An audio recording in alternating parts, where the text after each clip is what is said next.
ରାଧେ ରାଧେ ପିଲାମାନେ। ଆଜି ଏଇ ଭିଡ଼ିଓଟା ସମସ୍ତଙ୍କ ପାଇଁ, କାହିଁକିନା ମୁଁ ଆଜି ପାଖରୁ ଭାବିଛି କି ମୁଁ ହେଲା ଡେଲି ସତ୍ସଙ୍ଗ ଡେଲି ତ ଶୁଣିପାରେନି, ଯେତେବେଳେ ବି ମୋତେ ଟାଇମ୍ ହୁଏ ମୁଁ ଶୁଣେ। ପ୍ରେମାନନ୍ଦ ବାବାଙ୍କର, ମହାରାଜଙ୍କର ତାଙ୍କର ସତ୍ସଙ୍ଗ ଶୁଣେ। ଆଉ ତାଙ୍କର କିଛି ଭକ୍ତ ଚରିତ୍ର କଥା ବି ସେ କହିଛନ୍ତି, ସେଇଟା ବି ବେଳେବେଳେ ଶୁଣିଦିଏ। ଯେତେବେଳେ ଯେଉଁଟା ଟାଇମ୍ ହୁଏ ମୁଁ ସେଇଟା ଶୁଣିଦିଏ। କିନ୍ତୁ ମୁଁ ଏବେଠୁ ଟ୍ରାଏ କରିବି କି ଡେଲି ତାଙ୍କର ଯେଉଁ ଡେଲି ସତ୍ସଙ୍ଗ ଆସୁଛି ମୁଁ ସେଇଟା ଶୁଣିବି। ଶୁଣିକି ଯେହେତୁ ଆମ ଓଡ଼ିଆରେ ସେଇଟା ଆମ ଜେନେରେସନ୍ ଛାଡ଼ିକି ଆମ ବାପା ମା ଜେନେରେସନ୍ ମାନେ କିଛି ଜଣ ତ ହିନ୍ଦୀ ବୁଝିପାରୁଛନ୍ତି ଆଉ ଚେଷ୍ଟା ବି କରୁଛନ୍ତି ବୁଝିବାକୁ। କିନ୍ତୁ ଆଉ କିଛି ଜଣ ଅଛନ୍ତି ଆମ ବାପା ମାଆଙ୍କ ଜେନେରେସନ୍, ସେମାନେ ଟ୍ରାଏ ବି କରନ୍ତିନି ଆଉ ତାଙ୍କୁ ଫୋନ୍ ଧରିବାକୁ ବି ଭଲ ଲାଗେନି।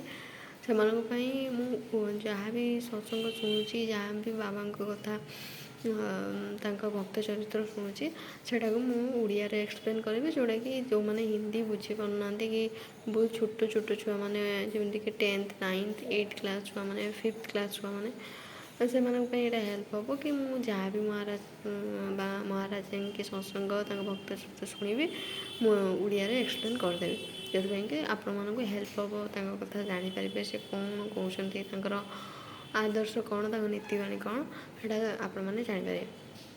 ଦେଖନ୍ତୁ, ମୁଁ ୟା ପୂର୍ବ ଦିନ କାଲି ନୁହେଁ, ଆଜି ନୁହେଁ କାଲି ମୁଁ ତାଙ୍କର ଗୋଟେ ଭକ୍ତ ଚରିତ୍ର ଶୁଣିଥିଲି। ସେଥିରେ ଗୋଟେ ରାଜ୍ୟର ରାଜା ଥିଲେ, ଆଉ ରାଜା ଆଉ ସିଏ କ'ଣ ନା ସିଏ ବହୁତ ବିଷୟୀ କହିବାକୁ ଗଲେ କ'ଣ ନା ସିଏ ସବୁବେଳେ ଭୌତିକ ଆଶା ଥିବ, ମାନେ କେମିତି ଅଧିକ ପଇସା, ଅଧିକ ଧନ ସମ୍ପତ୍ତି, ଆଉ କେମିତି ଅଧିକ ନାରୀମାନଙ୍କ ସହିତ ସମ୍ପର୍କ ରଖିବା, ସୁନ୍ଦରୀ ଝିଅଙ୍କ ସହିତ ସମ୍ପର୍କ, ଏମାନଙ୍କୁ ସବୁ ବିଷୟୀ କୁହାଯାଏ। ମଦପାନ କରିବା, ସବୁବେଳେ ଭୋଗ ବିଳାସ କରିବା, ଏମାନଙ୍କୁ ବିଷୟୀ କୁହାଯାଏ। ତାଙ୍କର ସେ ଗୋଟେ ରାଜ୍ୟର ରାଜା ଥିଲେ। ଆଉ ଭଗବତ ଦେବୀ ମାନେ ଦୁଇ ଜଣ ତାଙ୍କର ରାଣୀ ଥିଲେ। ମାନେ ଯେଉଁଠି ଫାଷ୍ଟ ରାଣୀ ମାନେ ମହାରାଣୀ ଯେ ସିଏ ହେଲା ବହୁତ ମାନେ ଭକ୍ତ ବତ୍ସଳ, ମାନେ ସେ ବହୁତ ଭକ୍ତି କରିବାକୁ ବହୁତ ଭଲ ପାଆନ୍ତି, କାରଣ ତାଙ୍କର ସେ ଯେଉଁ ଫ୍ୟାମିଲିରେ ବଢ଼ିଥିଲେ, ସେ ଫ୍ୟାମିଲିରେ ସନ୍ଥ ସେବା ହୁଏ, ଆଉ ସେ ସନ୍ଥମାନଙ୍କ ସହିତ ରୁହନ୍ତି।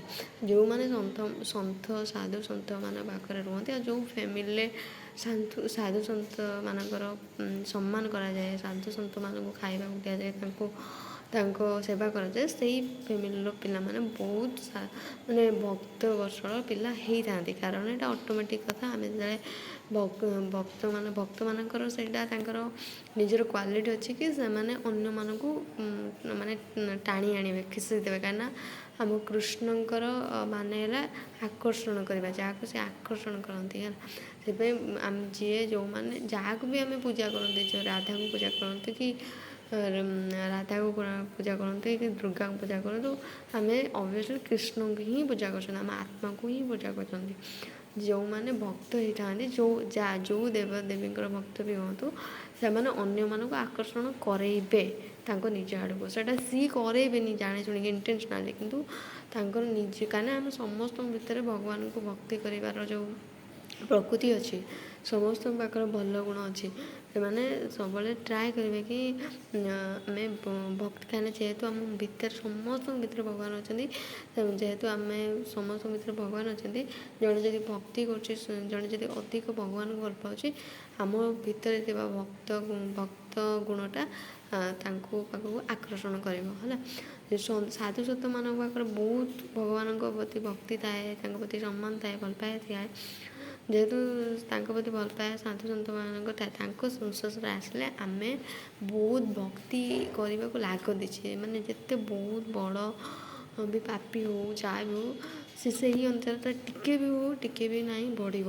ଆଉ ଯେଉଁମାନଙ୍କର ଟିକେ ଭକ୍ତ ଗୁଣ ଥାଏ ସେ ଅଧିକ ହେଇଯାଏ ହେଲା।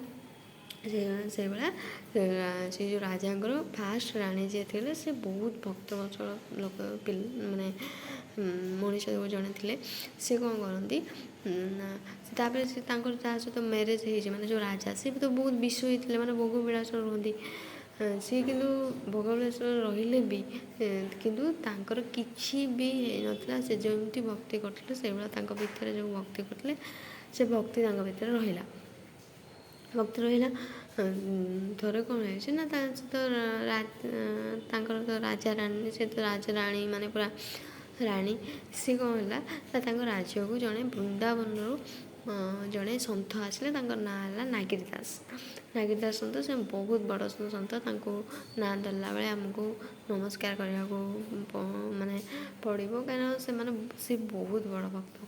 ନାଗିରୀ ଦାସ ଯିଏ ଆସିଲେ, ଦେନ୍ ନାଗିରୀ ଦାସ ଯିଏ ଯେତେବେଳେ ତାଙ୍କ ରାଜ୍ୟକୁ ଆସିଲେ, ସେ ବୃନ୍ଦାବନରୁ ଆସିଛନ୍ତି। ସେଇଠୁ ତାଙ୍କ ଯେତେବେଳେ ଆମେ ଯାହା ଚାହୁଁଥିବା ସେଇଟା ଭଗବାନ ଯେତେବେଳେ ଟାଇମ୍ ଆସେ ସେଇଟା ଆପେ ଆପେ ଭଗବାନ କରେଇ ଦିଅନ୍ତି। ଆମ ହାତରେ କିଛି ନଥାଏ। ସେଇଟା ସିଏ ବି ରାଣୀ ବହୁତ ଯେହେତୁ ଭକ୍ତି କରନ୍ତି ଭଗବାନଙ୍କର, ଭଗବାନ ବି ଚାହିଁଲେ ତାଙ୍କର ଏମିତି କିଛି ଘଟଣା ତାଙ୍କ ସହିତ ହଉ। ସେଥିପାଇଁ କ'ଣ ହେଲା ନା ସେଇଠୁ ମାନେ ଆମର ବୃନ୍ଦାବନରୁ ନାଗିରୀ ଦାସ ସିଏ ଆସୁଛନ୍ତି ତାଙ୍କ ରାଜ୍ୟକୁ। ସେଇଠୁ ଜଣେ ସେବକ ଆସିକି ରାଣୀଙ୍କୁ କହିଲେ କି ସେ ସମସ୍ତେ ଜାଣିଛନ୍ତି କି ରାଣୀ ଏମିତି, ଯେହେତୁ ଜଣେ ରାଜାଙ୍କୁ ଯେତେବେଳେ ରାଜାଙ୍କର ରାଣୀ ଏମିତିଆ ଭକ୍ତ ବର୍ଷଳ ଇଏ ସମସ୍ତେ ବି ଜାଣିଥିବେ ତାଙ୍କ ଏଇ ରାଣୀ କେଉଁ ଭଳିଆ ସେମାନେ ସମସ୍ତେ ଜାଣିଥିବେ। ସେଇଠୁ ସେବକ ଜଣେ ଆସିକି କହିଲେ କି ରାଣୀ, ମହାରାଣୀ, ଆମ ରାଜ୍ୟକୁ ଜଣେ ବୃନ୍ଦାବନରୁ ମହାନ ସନ୍ଥ ଆସିଛନ୍ତି। ରାଣୀ ଶୁଣିକି ପୁରା ବହୁତ ଖୁସି ହେଇଗଲେ। ବହୁତ ଖୁସି ହେଲା ପରେ କ'ଣ ହେଲା ନା ରାଣୀ ସେଇଠୁ ସେବକ ଜଣଙ୍କୁ କହିଲେ, ଆଉ ଆପଣ ଯାଇକି ମାନେ ତୁମେ ଯାଇକି ତାଙ୍କୁ ଟିକେ ଅନୁରୋଧ କର କି ଆମ ରାଜପ୍ରସାଦକୁ ଆସିବା ପାଇଁ। ସେଇଠୁ ରାଜପ୍ରସାଦକୁ ଆସିବା ପାଇଁ ତାଙ୍କୁ ଯାଇକି ଅନୁରୋଧ କଲେ। ସେଇଠୁ ନାଗିରୀ ଦାସଜୀ ରାଜପ୍ରସାଦକୁ ଆସିଲେ। ରାଜପ୍ରସାଦକୁ ଆସିଲା ପରେ ମହାରାଣୀଙ୍କର ଯାହା ବି, ସେ ତ ଜାଣିଛନ୍ତି ସନ୍ଥ ସେବା କେମିତି କରାଯାଏ, ସେ ତ ଜାଣିଛନ୍ତି। ସେ ସେଥିପାଇଁ ପୁରା ରେଡ଼ି ଥିଲେ। ଯେତେବେଳେ ନାଗିରୀ ଦାସଜୀ ଆସିଲେ, ମହାରାଣୀ ତାଙ୍କୁ ଯେତେବେଳେ ଦର୍ଶନ କଲେ, ତାଙ୍କୁ ମନ ପୁରା ଆନନ୍ଦରେ ଭରିଗଲା। ସେଇଠୁ ସେ ଜାଣିଲେ କି ମୁଁ କିଛି ନୁହେଁ, ମୁଁ ଭକ୍ତ ମାନେ ମୁଁ କିଛି ଭକ୍ତି କରୁନଥିଲି। ତାଙ୍କ ଦର୍ଶନ ମାତ୍ରକେ ତାଙ୍କ ମତରେ ଯେଉଁ ଆନନ୍ଦ ଆସିଲା, ସେଇଠୁ ସେଇଠି ହିଁ ସେ ନାଗିରୀ ଦାସଙ୍କୁ ପୁରା ନିଜକୁ ସମର୍ପିତ କରିଦେଲେ। ଆଉ ନାଗିରୀ ଦାସକୁ କହିଲେ କି କେମିତି ମୁଁ ମାନେ ଭଗବାନଙ୍କୁ ପାଇପାରିବି, ଭଗବାନଙ୍କର ହେଇପାରିବି। ସେଇଠୁ ନାଗିରୀ ଦାସଜୀ ତାଙ୍କୁ ଉପାୟ ବତେଇଲେ କି କହିଲେ କି ଆପଣ ମାନେ ବୃନ୍ଦାବନକୁ ଯାଆନ୍ତୁ, ବୃନ୍ଦାବନରେ ରାଧାବଲ୍ଲଭ ଦୀକ୍ଷା ନିଅନ୍ତୁ। ସେଇଠୁ କ'ଣ କଲେ ନା ରାଣୀ କିଛି ଆଉ ମାନେ କାହାକୁ କିଛି ପଚାରିଲେନି। ସିଏ ବୃନ୍ଦାବନ ଡାଇରେକ୍ଟ ପଳେଇଲେ। ଯେହେତୁ ତାଙ୍କ ସ୍ୱାମୀକି ପଚାରିନାହାନ୍ତି, ସେ ବୃନ୍ଦାବନ ପଳେଇଲେ। ବୃନ୍ଦାବନ ଯାଇକି ସେଠି ରାଣୀ ତାଙ୍କର ବହୁତ ଐଶ୍ୱର୍ଯ୍ୟ ଅଛି, ଧନ ସମ୍ପଦ ଅଛି। ସେ ସେଠି ଯାଇକି ବ୍ରଜବାସୀମାନଙ୍କୁ ବହୁତ ଖାଇବା ପିଇବା ଦେଲେ, ବହୁତ ବସ୍ତ୍ର ଦେଲା ପରେ ସେ ତାଙ୍କର ପୁରା ବିଧି ଅନୁସାରେ ସେ ରାଧାବଲ୍ଲଭ ଦୀକ୍ଷା ନେଲେ। ଆଉ ରାଧାବଲ୍ଲଭ ମନ୍ତ୍ର ତାଙ୍କୁ ମିଳିଲା। ଆଉ ସେ ସେଇଠୁ ନାଗିରୀ ଦାସକୁ ଦେଖା କଲେ। ନାଗିରୀ ଦାସ କହିଲେ ତୁମର ସବୁ ସରିଗଲା, ଏବେ ଆଉ ତୁମେ ଯାଇପାରିବ। ସେଇଠୁ ସେ ପଳେଇ ଆସିଲେ ବୃନ୍ଦାବନରୁ ଆସିଲା ପରେ ତାଙ୍କର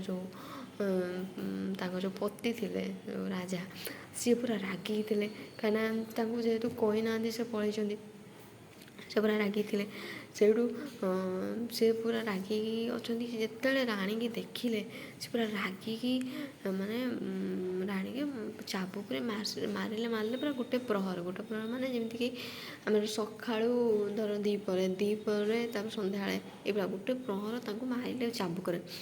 କିନ୍ତୁ ରାଣୀ ସେଇଭଳିଆ ହସୁଥାନ୍ତି, ଆଉ ରାଣୀ ସେମିତି ନାମଜପ କରିଥାନ୍ତି। ଆପଣମାନେ ଭାବୁଥିବେ କି ଏଇଟା ମିଛ କଥା, କିନ୍ତୁ ଯେତେବେଳେ ଆମେ ଭକ୍ତିରେ ଥାଆନ୍ତି, ଯେମିତି ଆମେ ବି ଶୁଣିଛନ୍ତି ବହୁତ ଭକ୍ତ ବଡ଼ ବଡ଼, ସେ କେତେ ଦୁଃଖ କଷ୍ଟ ସହିକି ବି ସେ ନାମଜପ କରିଥାନ୍ତି, ସେ ଭକ୍ତ କରିଥାନ୍ତି। ତାଙ୍କ ଆଗରେ ପାହାଡ଼ ଖସି ପଡ଼ୁଛି, ସାପ ପଳେଇଯିବ ତାଙ୍କ ଦେହ ଦେଇକି, ସେ କିଛି ହୁଅନ୍ତିନି। କାହିଁକିନା ସେତେବେଳେ କ'ଣ ନା ଯେତେବେଳେ ସେ ଭଗବାନଙ୍କ ନାମଜପ କରୁଥିବେ, ସେ ଭଗବାନଙ୍କ ଆଶ୍ରୟ ଥାନ୍ତି। ସେ କେବଳ ଆମକୁ ଦେଖାଯାଆନ୍ତି କି ତାଙ୍କ ବଡ଼ି ଏଇଠି ଅଛି, ଆକ୍ଚୁଆଲି ସେ ତାଙ୍କ ମନ ପ୍ରାଣ ସବୁ ଯିଏ ଭଗବାନଙ୍କର ହିଁ ହେଇଯାଇଥାନ୍ତି। ଆଉ ତାଙ୍କର ନିଜର ଦେହାଭିମାନ ନଥାଏ, ମାନେ ମୋ ଦେହକୁ କଷ୍ଟ ହେଉଛି କିଛି ହେଉଛି ସେମିତି କିଛି ନଥାଏ। ସିଏ ଆଉ ଭକ୍ତମାନଙ୍କର ଗୋଟେ ଲକ୍ଷଣ ଥାଏ, ସେ କେବେ ହାର ମାନନ୍ତିନି। ସେ ଯଦି ମାନେ ସିଏ ବି ତାଙ୍କ ସ୍ୱାମୀ କହିନାହାନ୍ତି ପଳେଇଛନ୍ତି, କିନ୍ତୁ ସେ କହୁନାହାନ୍ତି କି ମୁଁ ମୋର ଭୁଲ ହେଇଯାଇଛି କିଛି, କାରଣ ସେ ଭକ୍ତମାନଙ୍କର ଏଇଟା ଇଏ ମାନେ ତାଙ୍କର ଏଇଟା ଗୁଣ ନୁହେଁ କି ସିଏ ଯେ କିଛି ଭୁଲ ମାଗିଦେବେ ସାଙ୍ଗେ ସାଙ୍ଗେ ଇଏ କରିଦେବେ।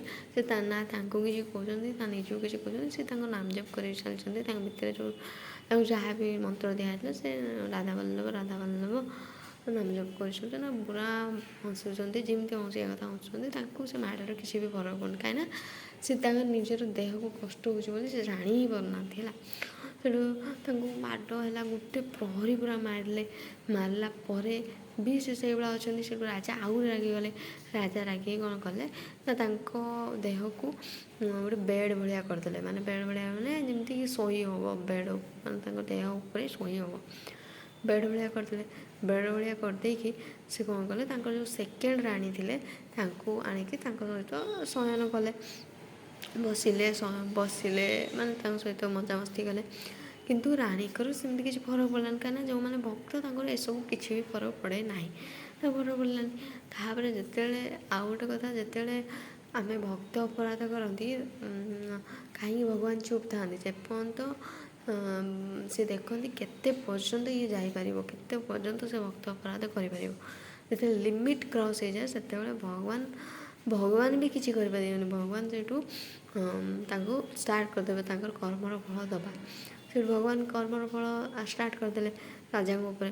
ଆଉ ସେତେବେଳେ ଯଦି କିଛି କେହି କ୍ଷମା କରିପାରିବ, ସେତେବେଳେ ଭଗବାନ ବି କ୍ଷମା କରିପାରିବେନି। ଯଦି କ୍ଷମା କିଏ କରିପାରିବ, ସେଟା ହେଲା କେବଳ ଯାହା ଉପରେ ତୁମେ ଭକ୍ତ ଅପରାଧ କରୁଛ, ମାନେ ଯେଉଁ ଭକ୍ତକୁ ତୁମେ କିଛି ନିନ୍ଦା ଅପବାଦ କରୁଛ, ସେଇ ଭକ୍ତକୁ ଯଦି କ୍ଷମା ମାଗିବ ତୁମେ ଠିକ୍ ହେଇଯାଇପାରିବ। ସେଇଠୁ କ'ଣ ହେଲା ନା ସେଇଠୁ ସିଏ ହେଲା ତାଙ୍କର ରାଜାଙ୍କୁ ବାନ୍ତି ହେଲା, ମାନେ ଖାଲି ବାନ୍ତି ଜମା ବି ମାନେ ଟିକେ ବି ଇଏ ନାହିଁ, ଖାଲି ବାନ୍ତି ହେଲା।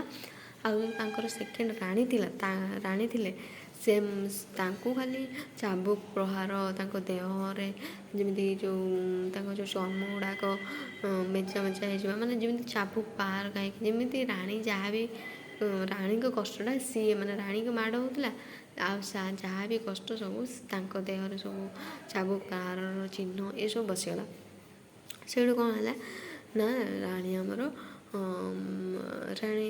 ରାଣୀ ବି କଷ୍ଟ ସହିଲେ, ପୁରା କଷ୍ଟ ସହି ପାରୁନାହାନ୍ତି, ପୁରା ମରିବା ଉପରେ। ରାଜାଙ୍କର ବି ଦେହ ପୁରା ଖରାପ। ସେଇଠୁ ଯେତେ ବି ତାଙ୍କର ରାଜବୈଦ୍ୟ ଥିଲେ, ଯାହା ବି ଥିଲେ, ଯେତେ ବି ସେଇ ଟାଇମ୍ର ଔଷଧି ଗ୍ରହଣ କଲେ କିଛି ବି ହେଲାନି। ସେଇଠୁ ଜଣେ ତାଙ୍କ ରାଜଦରବାରରେ ଜଣେ ଜ୍ଞାନୀ ଲୋକ ଥିଲେ, ସିଏ ତାଙ୍କୁ ଯେତେବେଳେ ଦେଖାଗଲେ ସେ କହିଲେ କି ତୁମ ଦ୍ୱାରା କିଛି ଭକ୍ତ ଅପରାଧ ହେଇଯାଇଛି, ଆଉ ସେ ଭକ୍ତ ଯେତେ ପର୍ଯ୍ୟନ୍ତ ସେ ଭକ୍ତ ତୁମକୁ କ୍ଷମା ନ କରିଛି, ସେ ପର୍ଯ୍ୟନ୍ତ ଭଗବାନ କିଛି ବି କରିପାରିବେ ନାହିଁ, ଆଉ ତୁମ ଦଶା ଏମିତି ହିଁ ରହିବ। ସେଇଠୁ କ'ଣ କଲେ, ସେ ତ ଜାଣିନେଲେ ସେ କ'ଣ କରୁଛନ୍ତି। ସେଇଠୁ ସେ ଯାଇକି ରାଣୀକୁ କ୍ଷମା ମାଗିଲେ, ରାଣୀଙ୍କ ଗୋଡ଼ ଧରିକି କ୍ଷମା ମାଗିଲେ। ରାଣୀ ସେଇଠୁ ଉପଦେଶ ଦେଲେ କି ତୁମେ ମୋର କ୍ଷମା ମାଗିଲେ କିଛି ବି ହେବନି, ତୁମେ ସ୍ୱାମୀ ଯାଇକି କ'ଣ କର ନା ରାଧା ବଲ୍ଲଭ ଦୀକ୍ଷା ନିଅ, ଆଉ ରାଧା ବଲ୍ଲଭଙ୍କର ଶରଣରେ ସମ୍ପୂର୍ଣ୍ଣ ରୂପେ ସମର୍ପଣ କରିଦିଅ। ସେଇଠୁ ତାଙ୍କ ତ କ୍ଷମା ମାଗିବା ଦ୍ୱାରା ତାଙ୍କର ଠିକ୍ ହେଇଗଲା ତାଙ୍କ ଦେହ। ତାପରେ ସେ ସବୁ ମିଶିକି ସ୍ୱାମୀ ସ୍ତ୍ରୀ ସମସ୍ତେ ତାଙ୍କର ଯେଉଁ ଆଉ ଜଣେ ସ୍ତ୍ରୀ ଥିଲେ ସବୁ ମିଶିକି ଗଲେ ରାଧା ବଲ୍ଲଭ ଦୀକ୍ଷା ନେବାକୁ। ଏଇ ଭକ୍ତ ଚରିତ୍ରରୁ, ଏଇ ଭକ୍ତମାଳାରୁ ଆମେ କ'ଣ ଶିଖିଲେ ନା ଭକ୍ତମାନେ କେବେ ଫାଷ୍ଟ ହାର ମାନନ୍ତିନି, ଆଉ ଭକ୍ତମାନଙ୍କର କିଛି ବି ହେବନି ଯଦି ଆମେ ସମ୍ପୂର୍ଣ୍ଣ ରୂପେ ଆମେ ଭଗବାନ ଉପରେ ବିଶ୍ୱାସ କରିକି ଭଗବାନଙ୍କ ନାମ ଜପ କରିବା। ଆଉ ଯେତେବେଳେ ଆମ ମନରେ ଥିବ କି ଆମେ ଗୋଟେ କାମ କରିବା ପାଇଁ କି ଭକ୍ତିରେ ରହିବା ପାଇଁ, ସେତେବେଳେ ଭଗବାନ ଆପେ ଆମକୁ ଉପାୟ ଦେଇଦେବେ। ରାଧେ ରାଧେ। ଯଦି ମୋର ଏଥିରେ କିଛି ଭୁଲ ଥିବ ମୋତେ କ୍ଷମା କରିଦେବେ, ଆଉ ମୋତେ କମେଣ୍ଟରେ କହିବେ କିଛି ଭୁଲ ହେଲା, ଆଉ କେଉଁ ଭଳିଆ କହିଲେ ଆପଣମାନଙ୍କୁ ଭଲ ଲାଗିବ, କି ଜୋରସୋର କହିବେ କି କେମିତି କହିବେ ଭଲ ଲାଗିବ। Thank you. ରାଧେ ରାଧେ।